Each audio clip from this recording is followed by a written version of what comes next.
మనిషి గింత తింటేనే బలవంతుడు అంటారా? అసమంటిది 10 ఇంతలు తింటే ఏమంటారా? తెలియద్దురా. నేను నీ లెక్కనే తింటారా?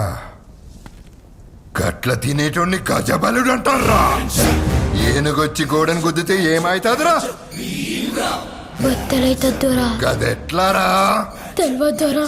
గదెట్లా అంటే మల్లేష్, మరి మనిషిని గుద్దితే ఏమైతాదిరా? తెలియద్దురా. ఏమైతాదిరా?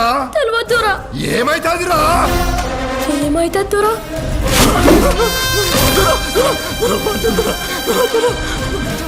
ఏమైతదా? గుద్దితే ఉండే కార్జన్ సిట్లి ఎక్కడ పొక్కుంటే అక్కడ రక్తం కారాలే. గదెట్లంటే